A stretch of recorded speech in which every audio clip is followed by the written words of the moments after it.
Today is February 13th, 2025, and I believe I came up with my first YouTube video sometime in 2019. Scratch that. When I came up with my first YouTube video, I was 19 years old. And one of the questions that I got recently, actually today, was, well, why are you a YouTuber? Why did you start a YouTube channel? Why are you still making YouTube videos 10 years later? Those aren't the exact questions that were asked, but I'm sure you get the gist. Anyway, I was thinking about it, and in order to really answer that question, I think we need to start back in like 2011, 2012. So in 2011, 2012, I was in high school, more specifically a senior in high school. And at that time, I knew that I wasn't going to go to college, and I also knew that I needed to do something when I got out of high school. At the time, I was an automotive technician. My mom told me that I could continue doing that and staying at home, or I could figure out something else to pursue. And there were a lot of different questions and things that I could have done, but ultimately I decided on the Air Force. At that specific point in my life, I was also like addicted. Like I loved YouTube. More specifically, I loved listening to inspirational and motivational content on YouTube. And for whatever reason, I listened to a lot of business owners.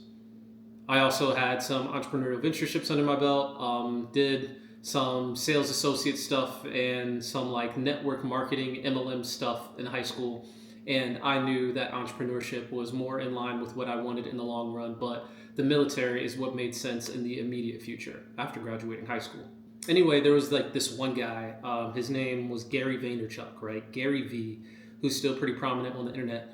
And around the time that I had graduated from basic training and I made it to my first duty station, which was Davis-Monthan right here in Tucson, Arizona, he had, like at that specific point in time, I just remember him talking a lot, at least in the videos that I saw, about documenting, not creating, right? Whenever anybody wanted to inspire or motivate other people or build their personal brand or start marketing or advertising or any type of entrepreneurial venture and, really broadcasting what they're doing in order to, attract more clientele, attract more customers, attract more attention, more eyeballs, whatever, they had the tendency to create and not document. And the issue with creation is that it invites perfectionism into the process and stops actual progress. If I want people to know about what I'm doing, then I need to be really intentional about just speaking to my audience. It's about documenting, not creating. It doesn't need to be a perfect product every time. And I have to admit, like right now, it seems just like probably right now in this specific point in time, it seems like everybody's coming out with such perfect and immaculate content on a daily, sometimes multiple times a day basis. Like if I'm somebody who has a marketing agency and is doing advertising for other people and putting together content packages for other people, albeit I'm not creating the content myself, why am I coming out with subpar and mediocre content for me? Why is my personal brand suffering when there are other people that are doing such great, and fantastic stuff for their own brands and for other people's brands? And even within my own company, there are other companies who have better stuff coming out because there's more time, care, attention, and a bigger budget allocated towards them than there is for me. Comparison is the thief of joy. And me asking those questions is my fear and my doubt coming in. And the reason why I started making YouTube videos, in case you missed it, I don't even think I really specified it. It's because I've always wanted to inspire and motivate other people. And Gary Vaynerchuk gave the advice of documenting, not creating. So that's what started the journey. Fast forward to today, 2019, right? Well, it's 2025, but in 2019, I believe maybe it was some time before that. Maybe it was like 2016 or 2017, or I'm not really sure. But one of the 20 teens, one of those years, I went to a fitness expo. More specifically, I was in the military And I had a friend that I had made in the military. His name's Taylor. He still exists. He's not a friend anymore. He's still around. We just don't talk often. But Taylor had gotten orders to Japan. We had been friends for about a year and a half, maybe 2 years, right? And he got orders to Japan. And after he got orders to Japan, like we met here at Davis Mountain in Tucson, Arizona. But when he got orders to Japan, to Okinawa, we had planned, okay, well, in a year or two, whenever you get established and you get your roots and all of that good stuff, I will come and I will visit you in Japan. That was the plan. That was the intention. That's what we decided on. And that's what happened, right?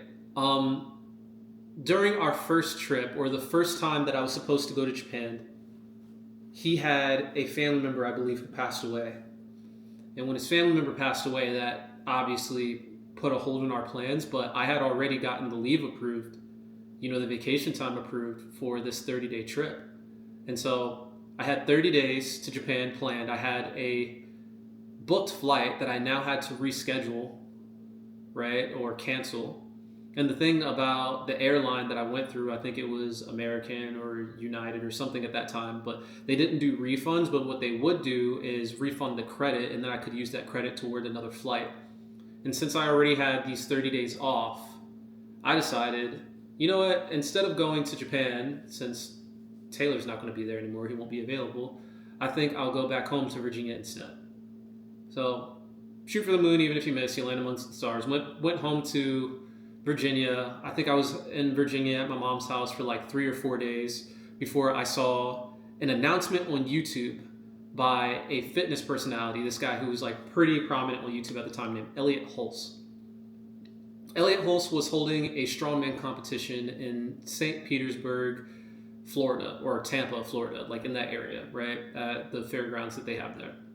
This was going to be the first ever strongman competition that Elliot Hulse was going to hold, and I've been watching Elliot Hulse on YouTube since I was in high school, middle school, something like that, and I was super excited, and there were going to be other fitness personalities that I had grown up watching, like Frank Yang and Mike Rashid and Kylie Muscle and Dana Lynn Bailey, like all of these people, right? I didn't know exactly like the entire list that was going to be there, but I knew that there were going to be a lot of people there that I really wanted to connect with, and I thought it would be really awesome to go there and to just meet them.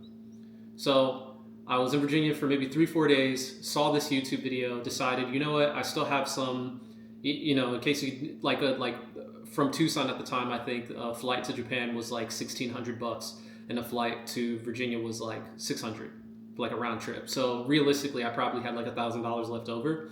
So I decided to use some of the rest of the $1,000 to do a flight from Virginia to St. Pete. Flew to St. Pete, got an Uber, stayed at a hotel that was right next to the fairgrounds, met them the next day. I showed up to the event early just so that I could like volunteer and meet them and like maybe help set up. And while I was setting up and just talking to these guys, they all encouraged me to actually compete. So I did. I competed. And long story short, competing to the event, there were like, I want to say 200 people in my division. I think I came in like 20th place. Not bad for someone who wasn't training. And after that, we're cleaning up. I'm still volunteering. I'm still helping. Like, as we're putting everything away, they just say, hey, well, there's an after party today. Like, you should come to the after party. Like, we got a whole VIP section that we reserved and XYZ, and it would be really cool for you to be there. And I was like, awesome. So I went. And I got to hang out and meet, Frank Yang, Dana Lynn Bailey, Brandon Carter, Elliot himself and his wife and like the thing is like it was a phenomenal experience. It was a great experience. As a matter of fact, it was so great that the next morning when I woke up, I just thought to myself, man, why can't this just be my life all the time?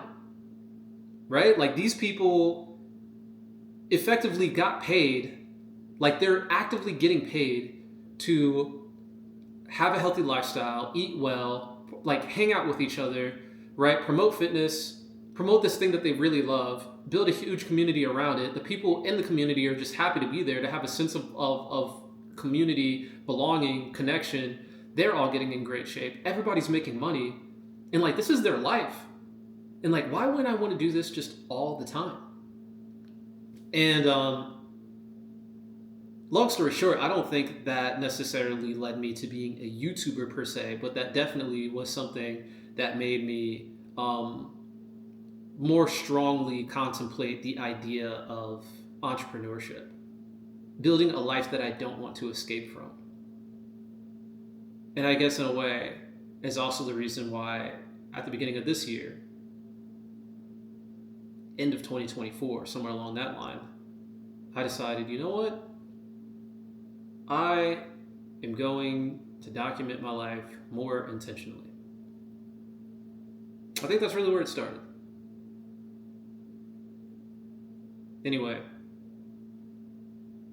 if I can find some, like maybe I'll like put some photos or video or something in here from that event. Who knows? But yeah. Otherwise, I'll see you in the next video. Peace.